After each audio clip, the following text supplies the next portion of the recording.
This is the GPL podcast, part of the Pull Tab Sports family.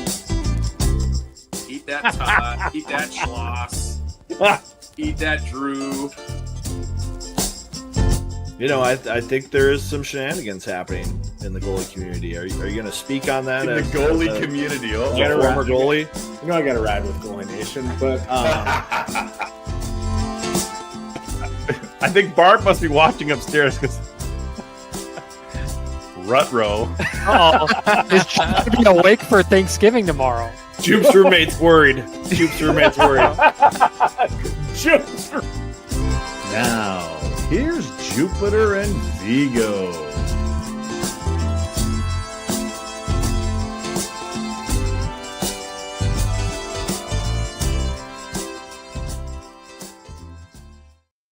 Good afternoon from Fiber to the Fish House.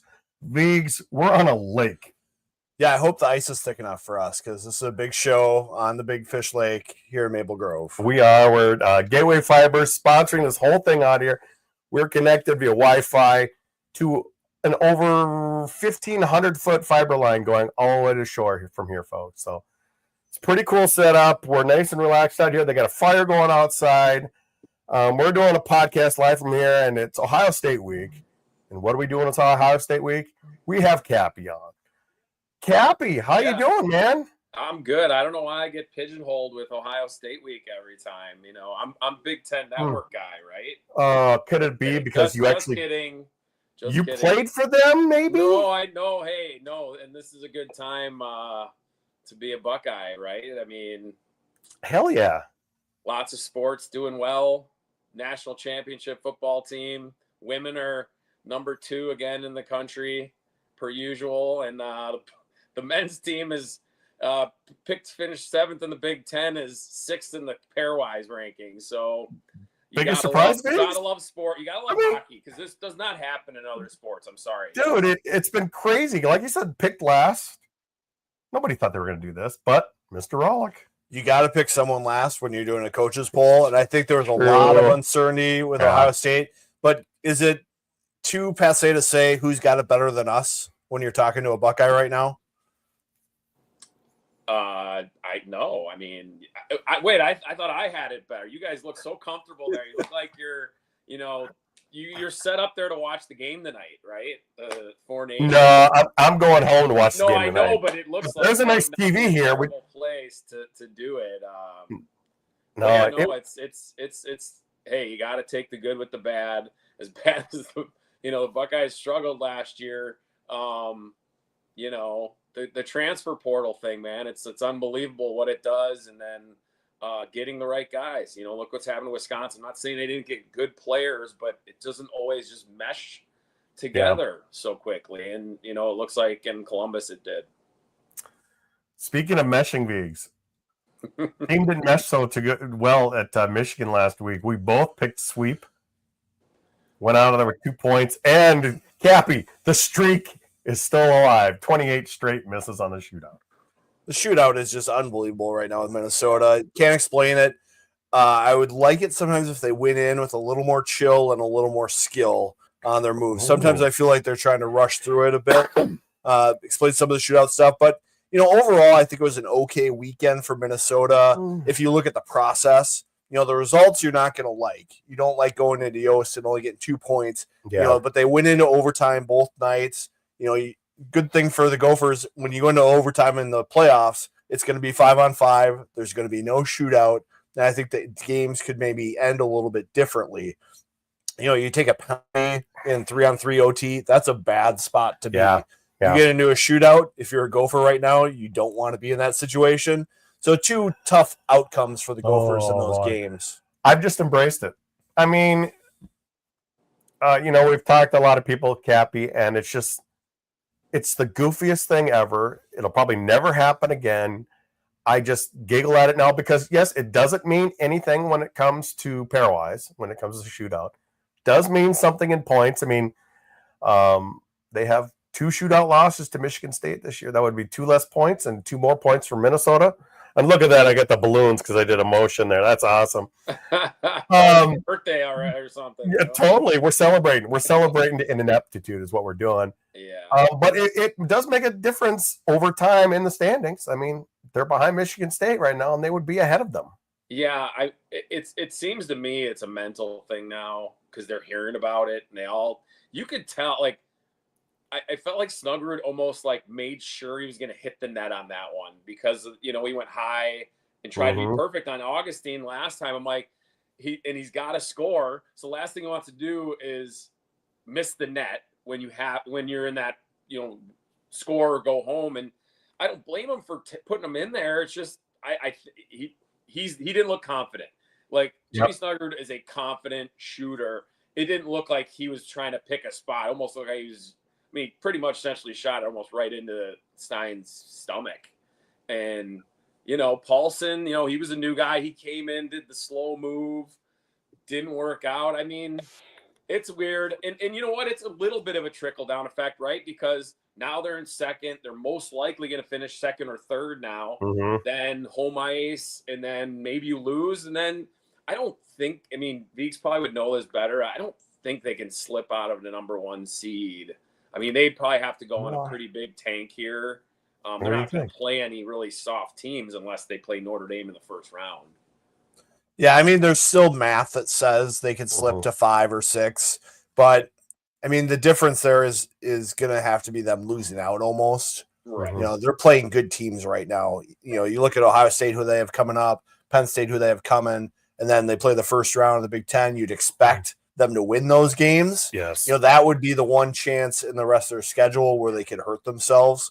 And then, that's kind of a bad situation for Minnesota anyway if they lose games in the first round of the Big Ten playoffs. And going back to the shootout thing, the three of us kind of had a little text thing going Saturday when it happened. You were on the Zemer bandwagon. I was really hoping he'd get out there, and he didn't get to go out there. Yeah, I think at this point I would just be going freshman and just throwing out any freshman and just try to change the juju that's going on with the shootout. There's only 2 weekends left here for it to really come into play. So, but then it goes into another season. Yeah, you only have 2 more weekends of opportunities. And a lot of shootouts don't happen anymore. Most games will end in overtime with the 3-on-3. But yeah, they've had 3 now, right? They're 0 for 3 this year. Is that it? 2 Michigan State and in Big Michigan 10, in Big Ten play. Correct. Yeah, they had one against Fairbanks, wasn't it? Yes, they did. Right. But 28 shots missed in a row. Yeah. Embrace it. You just have to. Obviously, come March, it'll be it doesn't matter. But it's more because of who it is. I think it's a big thing if it's anybody. No offense to any other school. If this was Air Force, right? But the talent level over the 5 years that has taken shots for Minnesota for not one to go in, it's quite. There's NHL guys. We're like Coolies and Nyes and all these guys. No goals. It's something to talk about a little bit, but not to harp on. And obviously, come April, if you're in St. Louis, that's the last thing on your mind. Oh, totally. I think it's just a fun thing now. Totally. If in the next 2 weekends, Viggs, Snuggerud, slapper from top of the circle. Just why not? Why not? Because by then, it won't really matter. Yeah, I don't know what the answer is. They practiced shootouts a couple weeks ago for about 20, 25 minutes. They made it into a game where they had pods of players, and there was some sort of orange or lemon prize at the end for those guys. Reward them with something sweet. Give the loser something bitter. But it's time to move over. It's just something to focus on for the fans. I don't think the coaching staff is too worried about it anymore. Well, but it might cost Bob a bonus for not winning the regular season. There is, what was it, a $30,000 bonus a couple of years ago that he lost out on? He's got one bonus on his mind, I think, for True. Yeah. Okay. Bonus. I don't even think it's the bonus, to be honest. It's the trophy and that. Really, and, I hate to say it because that's what we talk about the most, but that is, everything else is a lot of, hey, you want to be building to that point, but you want to be that team in April playing in that game. That's what they're there for right now, and so that's where I'd be worried. I don't, like Deke said, I didn't think they played bad this weekend. against Michigan, but they don't look, they're not cruising. I mean, and I guess that's a good thing. They're not cruising. Yeah. Maybe a little adversity right now isn't a bad thing for them. But you want to be playing that elite hockey in March and April. So, it's getting close to that time. Yep. It definitely is. Well, it's going to be a little shorter show today. Obviously, hopefully people are watching us live. I see quite a few people watching us, so that's good. People are getting off work. I'm going to see a couple comments here. Was Cappy, were you good at shootouts? But, you didn't do it in Big Ten back then, or CCHA, actually. No, you know what? It was funny. I was good. My first year pro in the East Coast Hockey League, I went like 5 for 5. Wow. But then my first year, rookie year, great. And then I don't think I scored the next 3 years when I got shots in shootouts. It's so weird. You get in your head, you start thinking, does this move going to work? You're confident, and then you miss one, and like, okay, I'm all right. But then if you try it again, and then it's like, I got to try something new. It's just funny. The goalie definitely has the advantage, right? Because, a regular breakaway, the player has it because it's coming fast. You don't have time to think. But you get in your head. You could tell. Look, I don't guarantee Snugger was this, but you could tell he wasn't as fully confident as you would think a guy like him who scored so many goals in college hockey would come in on a shootout. Another one here. Someone's asking, is Kinger in Boston? No, Kinger's not in Boston. He was in Boston earlier this week for that Sweden-USA game, but Kinger was here earlier today. Had to catch a flight. He's on his way to New Mexico for another event for all his minor league teams. So that's where the Kinger is. Viggs, before we move on, we need to talk about sponsor. Let's talk about the sponsor right here, Gateway Fiber. Viggs. They've got us all hooked up from couple thousand feet over here into a fish house in the middle of nowhere, and they're also wiring up the Twin Cities up on the northern edge, Brooklyn, Center, Brooklyn Park, Maple Grove. What else they got going? Yeah, they got Blaine, Brooklyn Park, Plymouth, and they're looking to expand as they want to be the internet kings of Minnesota, offering faster and reliable service. We're celebrating here with the arrival on our shores with this fish house fiber day here.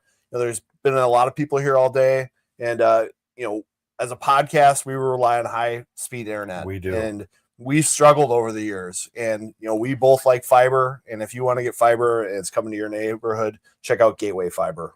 Definitely. Of course, we thank Gateway Fiber for being a sponsor of the GPL podcast. But another great person, company for us, Lunch Bucket Hockey.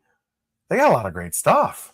Yeah, if you're looking for St. Patrick's Day jerseys, Lunch Bucket Hockey's been offering those. Nice. Check out their social media for that. If you're looking to do like a special jersey for your hockey team, they do these custom ones. I've seen Lakeville put some together. There are a couple local guys who played some Friday lunchtime hockey. They're one of us, and they've got this great brand for the grit and grind players in Minnesota. If you're looking for something there, check out lunchbuckethockey.com. All right. And, of course, we thank Lunch Bucket as well. Viggs, we got your top 20 this week. Just a little flip-flop at the top. We got Michigan State taking over for Boston College. Yeah, Boston College had a couple hiccups in their season. Some issues there with them. I don't know if their power play has been great, but Michigan State's just chugging along here. It looks like they're in the driver's seat in the Big Ten, which between Michigan State and Minnesota, I think you've got 2 number 1 seeds right now looking for the NCAA tournament. Yep. Western Michigan playing strong. Minnesota down a little bit from play last week. Yeah, I like Western Michigan as a team. I think they're the cream of the NCHC this year, which might only have 2 teams. The big series coming up here with Arizona State and Western, that'll probably decide Arizona State's fate. Only the top 13 and the pairwise look like they're getting in this year. And there's your Ohio State Buckeyes, Cappy. Where did you put them this week? I think I had them 6 or 7. I can't remember. It's pretty close to that. I think I might have had them 6. I think that 4th number 1 spot, right, is between Western and Maine, right? If all things kind of stay, like at least pairwise, right? Say that again. You've got some new teams on the bottom. The bottom always gets tough, right? I think I had Penn State maybe a little higher. I think I had them ahead of Arizona State just because they've kept winning. Like, you got to beat the teams on your schedule. They've done that. But no, it's pretty. Denver, I still have Denver, a little higher. UConn, I don't know. Like, it's so hard with them. Like, I just don't know. The record isn't that great, but they're so high up in the pairwise. It's weird. I don't understand it fully, but no, it looks pretty good. The top 5, I think I had that same top 5, 7, 8, 9. Yeah, the top 8, I think, are exactly how I had it. So, those bottom teams, I had Clarkson in there. Vermont and Merrimack, I don't have in. There's probably the only 2 teams I don't have in that you have, but Yeah, this has been my first time like really trying to pay attention to the top 20 as a whole, and Right. those bottom 5 teams of the top 20 are so inconsistent, and that's why they're in that spot.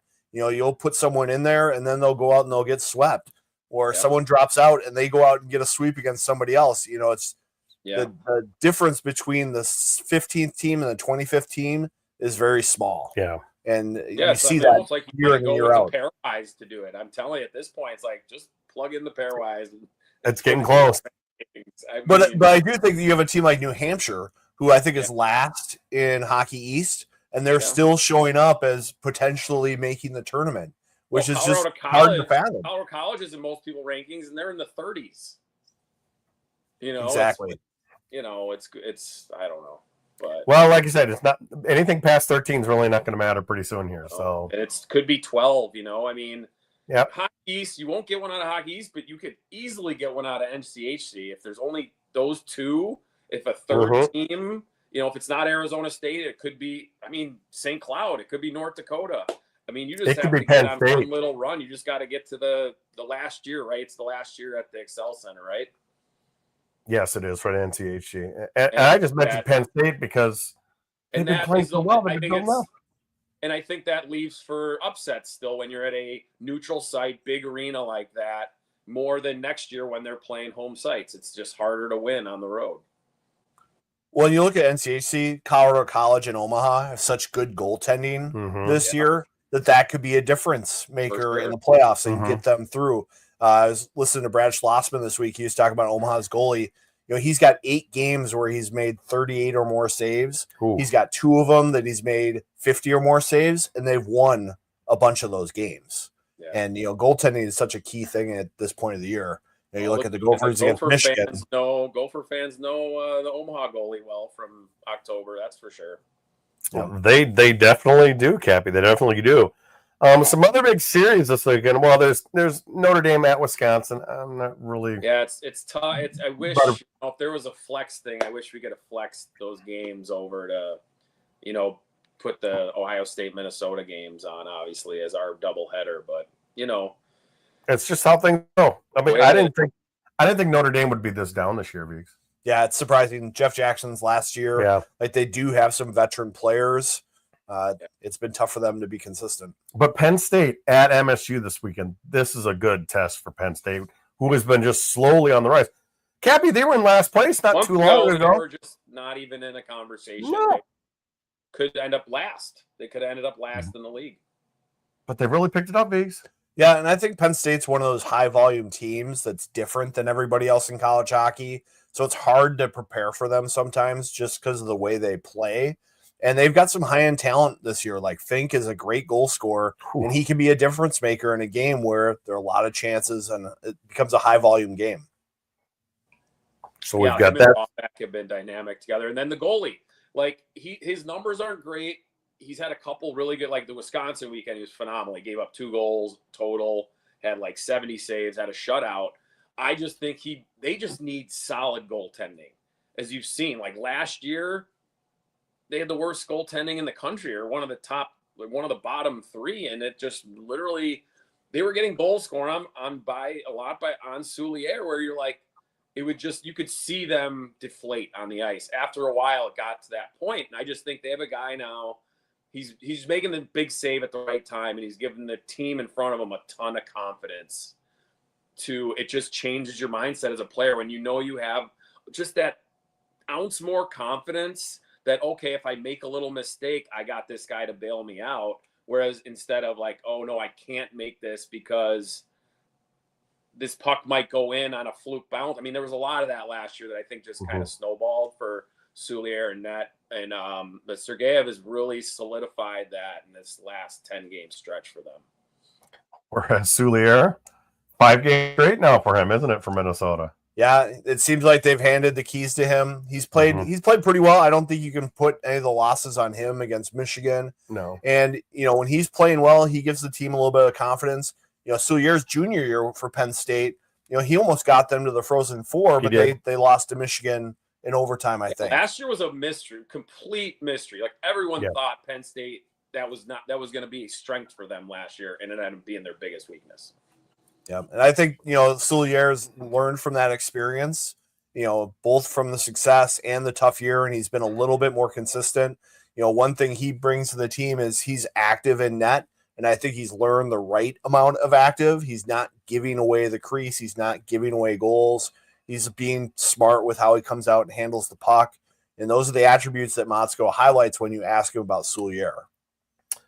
Quick thoughts on Wisconsin. Started pretty rough, lost a lot of overtime, shootout games in the league. Started to build there in December and early January. And then they hit Minnesota, and it's just been downhill ever since.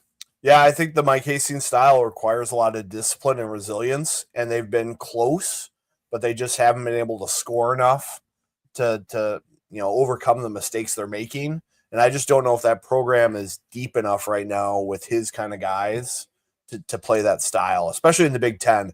I remember talking to Mike Hastings after the Minnesota series, and he's like, we believe in the process, but no one takes it easy on you in the Big Ten.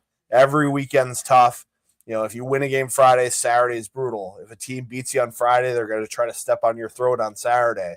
And it's a little bit different schedule than you see in the CCHA, where you have lots of time to kind of grow your team and grow your game. You don't have to get up for every weekend. I think you're learning in the Big Ten, Mike Hastings and a Mike Hastings team, you need a little bit more in the tank to get through a year.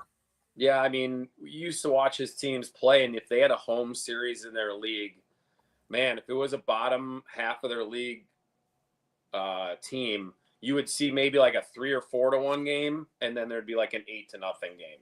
Like, they were able to wear teams out, and you just don't have that ever in the Big Ten. Even with Notre Dame, like, we'll see what happens with them playing at home against them. They're not going to I don't see them winning a game 7-1 or, like that. So, I mean, it's definitely a learning curve and realizing the players got to get it done. And, I think they ran out of gas to an extent. Like they were putting so much effort in December and January to catch up they were a game from 500. We were doing their game against Michigan. They ended up going to a shootout and lost in that. And then the next weekend was Minnesota, and they haven't won since. Yeah, I just think they ran out of gas. They lost Daniel Lodge, who was a shutdown defenseman for the year.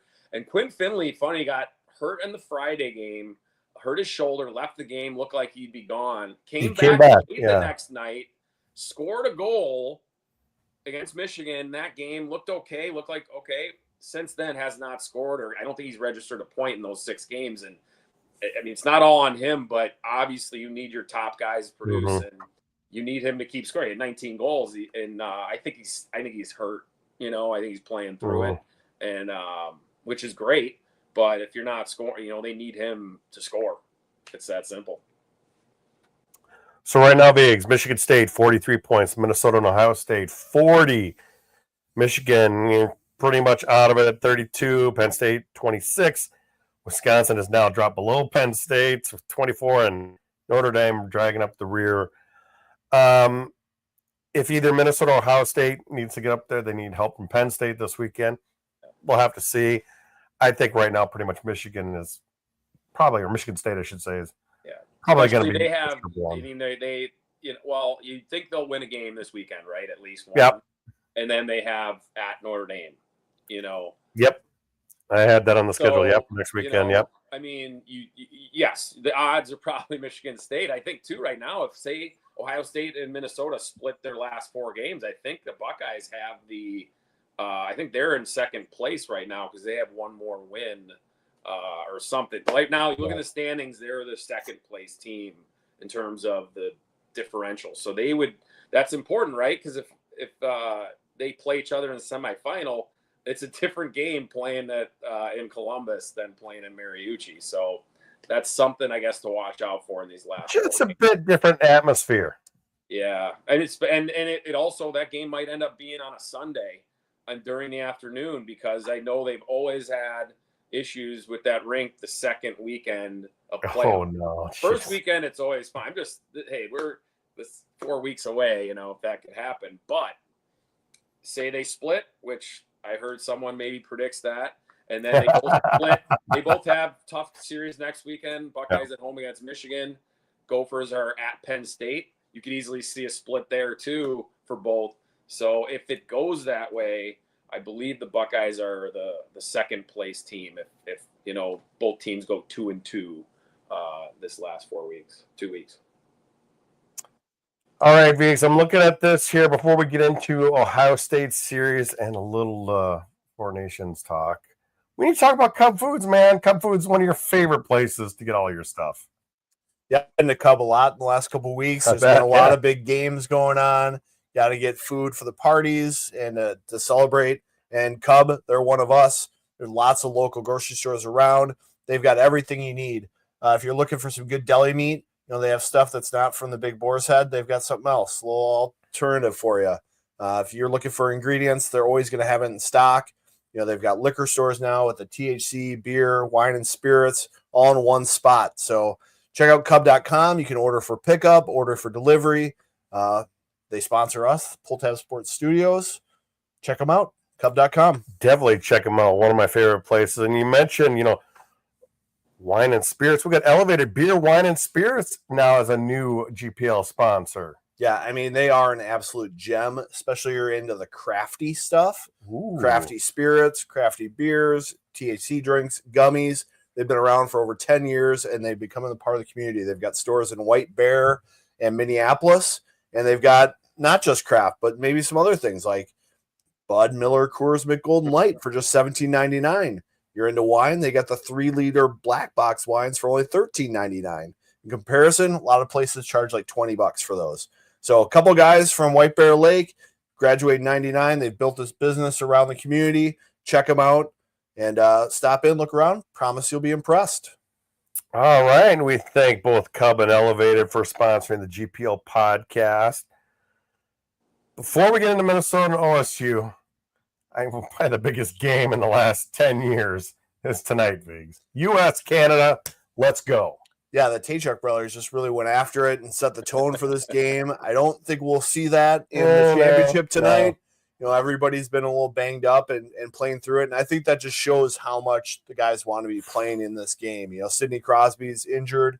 He's there. He's never lost a best-on-best game, I think, to the U.S., He probably wants to keep it that way. He's been one of their heart and soul players, even at his age. But it's been really fun to watch this U.S. group.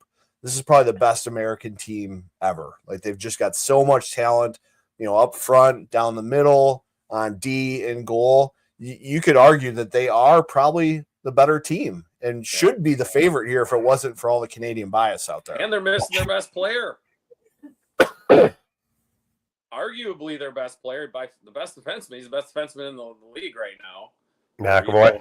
Him, Makar, and Werenski are the 3 best defensemen right now. But, dude, it's going to be awesome. I hope. Who knows? Cappy, can they go back to a regular All-Star game after this? You got Olympics next year. It's going to be tough going back to a regular All-Star game. Yeah, they've already, 2028, they already announced World Cup. So 2027 would be the 1 year where I guess you could do the Four Nations again. You're having all this time now every year. Like, next year Olympics, you're going to have 2 weeks off or plus. That's really, probably plus, yeah. You're going to have it in 28. You might as well do it every year. Just keep that as the normal schedule. I don't know. Maybe you can expand it a little bit. Maybe add Czechia. Russia? Because this is not IHF. They can do a Russia team if they want. Yeah, they could. Oh. I don't think they will.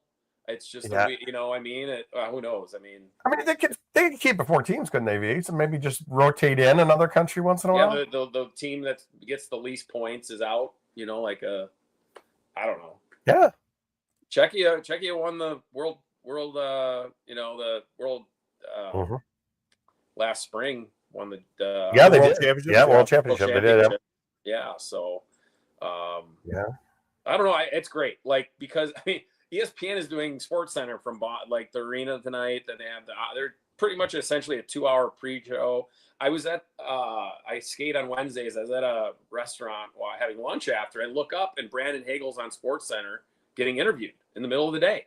I'm like, this is great. I mean, all this for hockey is, I think it only is good stuff. Grow the game, get more exposure. There you go. Fireworks everywhere. That's right. Fireworks. I mean, you're right, man. I don't know, though. The United States is solid. I wish everyone was playing for every team, but Yeah. they'll do without it. And I think the difference is goaltending. If Hellebuck plays really well, it's a big advantage. Binnington, it's just was Larkin's goal. It was a nice shot, but if you're a Canadian fan, you're like, you got to stop that. And the first goal, I love Gensel. He's crafty, he's sneaky, and I thought actually it was a really nice goal. But I just think that the net is huge tonight, and we'll see. But I like the Americans. I think it's gonna be such a tight game. I'd love to see overtime. That would be fantastic. Let's go, Vigs. Let's go. I do disagree a little bit with Cappy, whereas if you make this an every year event, I think you maybe dilute what makes it so magical. And I think you wouldn't see the intensity if they knew it was coming every year.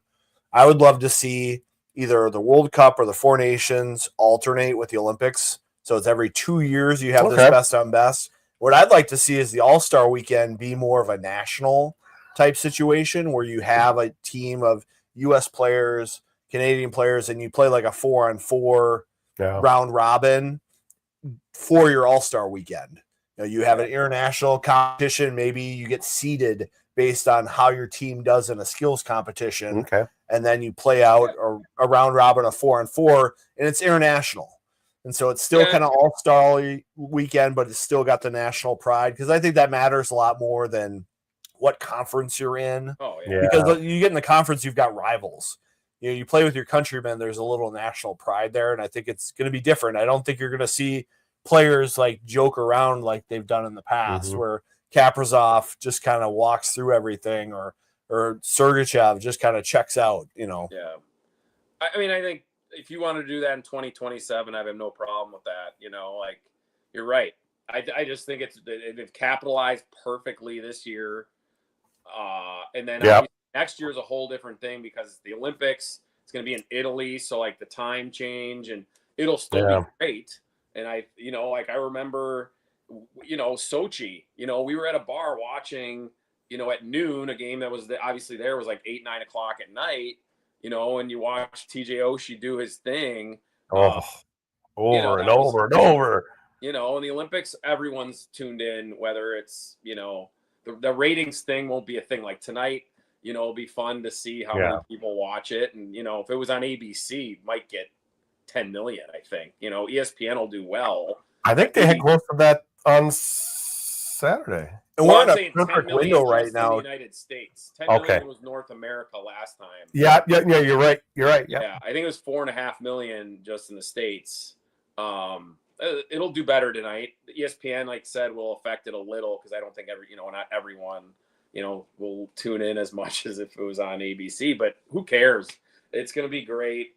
I did love PK Subban. I don't know, like he kind of is goofy sometimes and over the top with his clothes and stuff, but he made he had like a 3-minute speech get up yesterday that was awesome, comparing hockey with the NBA, and it was so well done. It was. Yeah, I think we're in a perfect window of sports too. We're post Super Bowl, we're pre-baseball. Yep. NBA had their All-Star break too. Like this is the perfect window for hockey. Mid-February is nothing good going on, right? Yeah. This has really filled a good void. I think that's why you're seeing ESPN latch onto it as much as they have. Yeah, and they see the ratings, right? They see, okay, watching. we're gonna make this. I do wish the one thing they did maybe fumble up, and they got rid of him last year, was they don't have an American hockey presence in any of their broadcasts, which next year would be more important, but it's the Olympics and it's NBC. It's kind of the ESPN thing, though. They just they had Chris Chelios and they let him go last year. That would have been easily. But I mean, TNT brought in Tony Granato, they brought in Tuukka Rask, and then Henrik Lundqvist, obviously there. So they, it's a they could hire someone in there for one day, bring in Jeremy Roenick or I don't know, somebody, maybe not Roenick, but Well, no, I think it's just fine because then Subban could be crying in his beer tonight when he loses. Either him or Bissonnette would be fine with me. Poor Bissonnette, who did nothing, by the way. He played like 5 games in the NHL. It wasn't huge. No. This weekend, guys, Ohio State coming into town. Vigs, initial thoughts. This is going to be a fight. It is, and I think it's going to be a good test for Minnesota because the biggest takeaway from the Michigan series was getting pucks to the net. And we've seen this kind of creep up as a symptom of Minnesota's game all season, where they try to pick corners and they don't let the goalie or they don't force the goalie to get to work. And they make it easier on opposing teams when they do what's called the Polish breakout. Because when you miss the net, it goes out the other way, and the other team goes on offense, and you got to go play defense. So I think for Minnesota, a big key this weekend against a structured Ohio State team is to put pucks into the feet and get to work. Patience, too. Patience. Remember how against Wisconsin, they started, went slow. They stuck with their game. And they were rewarded. Is that something that they kind of need to do against Ohio State as well? Yeah, well, I think anytime you come in the zone, if the goalie is squared up and sees your shot, it has like a 1% chance of going in if you're outside the dots. It's not a very good shot. Maybe it feels good to put that on net, but you need a possession focus game. And Bob calls it the ground game. And you have to cycle and you have to create traffic and you have to create those opportunities so your shots that do hit the net present rebounds. And if it's a clear shot, that's usually not going to happen. What do you think, Cappy? What are you expecting this weekend? I don't know. I mean, honestly, it's Ohio State's goaltending's been great, and they even switched up. It's amazing. Eberle was fantastic. Won National Goalie of the Month in December. Then played well against the Gophers the first game, then gets shelled, then I don't want to say gets shelled again, but he gave up a bunch in Penn State. They go back to Turnus. He starts playing great. He rips off 4 in a row or 5 in a row. And then they go back to Eberle on Saturday I'm thinking, why wouldn't you just stay with the hot guy? But then he plays pretty well, and they beat Wisconsin with him in that. So, I think Turnus will play Friday. But right now, it looks like it doesn't matter. Like, they have 2 goalies. You could argue past Augustine, almost any team would probably take one of those 2 guys over anyone else. It's close. But they have that luxury. And then, they have a top line now that they have a go-to line, right? And that just hasn't been at Ohio State a ton lately. But these guys, whether they score or not, they can change a game by getting the momentum back on their side. And, the greatest name in college hockey, Gunnar Wolf-Fontaine, is playing well. And Riley Thompson, man, this kid, I talked to him earlier in the year. He had one offer. I think I said this to you guys in January. He had one offer, and it was Alaska. No one else. He was playing in the CHL and Ottawa area. We talked about this. He had one offer. He's got 16 goals. He's a top centerman on their team. And I think and I said this last time, he's a pro. I'm like, how did this happen? But him and then Davis Burnside is back to playing how he played his freshman year. Feisty, just constantly relentless on the forecheck. And that's really kind of made their team, I think when you have that type of line, they're not always scoring all the goals for them, but they're consistently kind of leading the way and bringing the rest of the offense along with them. So if Minnesota plays their best game, I don't think anyone beats them. I just don't think that. Maybe Michigan State, maybe Boston College, but has Minnesota done that in the last, since the Wisconsin series? Have they done that? in a weekend where, like last week, they dominated Michigan the first period. I'm like, this is going to be a 5-2 Minnesota win, but They're putting they in that, didn't get that second goal. They Yep. hung around, and then the game flipped on the penalty, and then Michigan got a goal, and then it was kind of a back and forth instead of Minnesota running away with it. Soulier's played 5 in a row. Would we area maybe if he struggles Friday night? I'm assuming probably Soulier's going to keep going until maybe he shows some weakness somewhere. Yeah, I mean, I think the only thing would be maybe at Penn State, you wouldn't want to put 2 games on him coming back to Pagula. You might want to give Area just another look that weekend just to take a little pressure off of Soulier. And it might depend on the standings as well. Right, definitely. But I think Soulier is their guy right now. Okay. And I think they're going to stick with him. The biggest thing for me with Minnesota is that consistency to their game. I think against Michigan on a couple of the Michigan goals, you just saw these mental lapses in kind of a nothing situation that gave Michigan a chance. Yep. And you just can't have those situations in college hockey and be successful against good teams. You need to make the other team earn goals. You can't just give them goals. And it's almost like an unforced error and giving the opponent extra outs.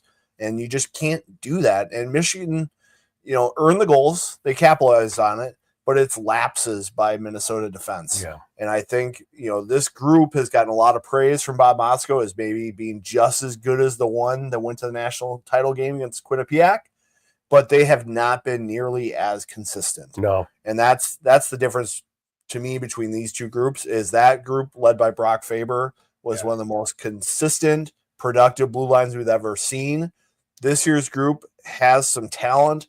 They're bigger, they're heavier, but they just have these lapses in play that they need to fix going down the stretch. Yeah. You mentioned earlier somebody's picking a split. I'm picking a split. I'm not convinced yet. Like you said, it's the consistency. I just haven't seen it. We get excited at certain points. They got to show me something here. What are your thoughts, Cap? How are the points distributed this weekend? It's tough. It's hard to say that there's not going to be an overtime game.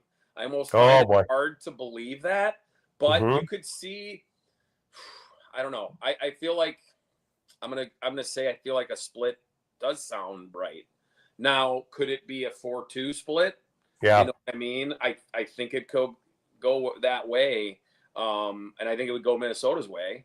And then it's 4-2 or is it 4-5-1? I mean, once you get to overtime, you're playing a whole different hockey game. I think that's one thing where the pairwise is, I don't love it in terms of the weight of I don't know, that whole blah, blah, blah. Yeah. That's time for another thing. But if Buckeyes get their goaltending though, I think they can take one outright. So it's tough. I'm going to stay with the split. I think it's going to go 2 regulation wins each way. Okay. Just going back to that last game with Michigan, I mean, they made 2 unbelievably skilled plays to score their goals. Yeah. Yes.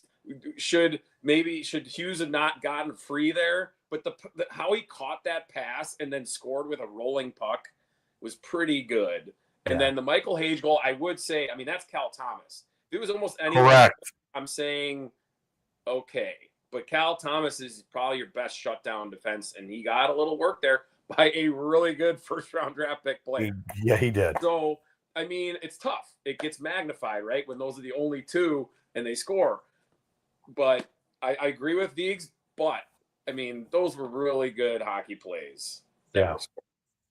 I'm not saying they aren't skilled hockey plays, but I'm just saying at this level of hockey, when you give away that chance, they're skilled enough they don't need a perfectly flat puck. They just need the space, and they're good enough to execute. And Hughes and Hage are good enough to take advantage of that. And then that's happened in Minnesota in the past where they play these top teams. They just have to be so dialed up. You can't give away that ice in that situation. You can't cross your feet. You can't let somebody split you in a neutral zone regroup. Those are just things that can't happen. We've been terrible at picking points. I picked a split. What are you picking? Is he going to break the tie, or are we all going split? I think the Buckeyes come away with 2 points this weekend, and the Gophers get 4. 4-2. I think we are going to see some overtime this weekend. It's just these teams are tight in the way Ohio State plays and the way Minnesota's offense has been. I think one of these games is low going to scoring overtime. games. I think. I don't know. You love predicting these, and then you look like such a fool when they have a 5-4 game or something. Yeah, what do you do? I don't think that's going to happen. I just don't see it both ways. I mean, Minnesota, they're not playing terribly defensively, and Soulier looks, he looks like junior year Soulier in that. And I think he just took it. Aerie got sick. Aerie, you guys have seen him more than me, but I don't recall him ever having a game where you were like, whoa. You know what I mean? He's just been solid at times, but he's never had a game where he's made 30-some saves and really won a game. I'm not saying he can't do it. Just haven't seen those. And I think Bob's probably going with the guy that has a track record and he's played well enough. There you go. There you go. It's going to be a fun weekend either way. Cappy, thanks for coming on early with us this weekend, live from a fish house, man. I know that's pretty cool for you guys. I mean, I'm over the cold. I'm ready for I think it's going to be 40 in Chicago on Monday. I might wear shorts. I mean, today it felt warm. It's in the 20s. Yes. This is kind of comfortable out. It's so weird how our minds work that way. But it's got to be pretty chilly there, and I don't think you guys are worried about. It's 15 degrees. I'm seeing 20 degrees right now. I mean, it feels balmy. I'm ready to tee it up. I might go out on the lake here and instead of drilling a hole, jump in one of the holes here. Still going, right? Just put it on the ice. That ball will keep rolling. Any last thoughts, Viggs, before we go? I think one thing about the last series with Ohio State and Minnesota was special teams did come into play. When Ohio State pulled away, it was because of some Minnesota mistakes on the penalty kill. And when Minnesota pulled away, it was because Buckeyes got into trouble. Yep. I don't expect a lot of penalties this weekend. One, Big Ten officials seem to have been swallowing the whistles a little bit. And two, I think the coaching staffs of both rosters are saying, do not make this a special teams game. Yeah. Let's play 5-on-5. Let's play discipline. So that's what I'm expecting. Yeah, I think you want to hopefully have the whistles. I think you want the referees to, hopefully be relevant. And last series was so weird. It was a 10-goal swing. 5-1, 6-1 the other way. I just don't see that happening. It was weird. It was like Minnesota's first, league game since, December. Yeah. Coming into Ohio State's barn was empty because they were still out of school, So, and then obviously the next night they had, Jets fired up their asses and dominated that game. I think it'll be a little more even and more chess matchy this weekend. At least I hope so. I'd rather see two good games end in 2-2 ties than blowouts both sides. All right, guys. We'll see you guys in the studio. Yeah, you will. You'll see me in the studio at least. We're going to try to do as many live look-ins at the Gopher Buckeyes game Friday night. You can. It's on BTN Plus, Fox 9 locally here. We know. There you go. Are you in Pizzo again this weekend? Mike Hall Friday, Saturday. Pizzo, he ran away from Twitter because we blamed him for everything. Come on, Peas. Yeah, probably. Yeah. He's over social media, I think. Yeah, but thanks for joining us, Cappy. Stay on here for a little bit while we finish that up. But good show from the Fish House, man. Yeah, thanks to Gateway Fiber for putting this on. It's been a cool deal out here for the area. Oh, I had some free pizza and I had some hot chocolate. It was a good day. So that's it for this episode of the GPL podcast. We'll be back next week. Just Viggs and I as we preview the Penn State series as they go to Happy Valley. For those of you watching live, no overtime this week. Sorry, gang. We're going to go get some food and go watch the U.S.-Canada game. For the rest of you, we'll catch you next week on the GPL podcast.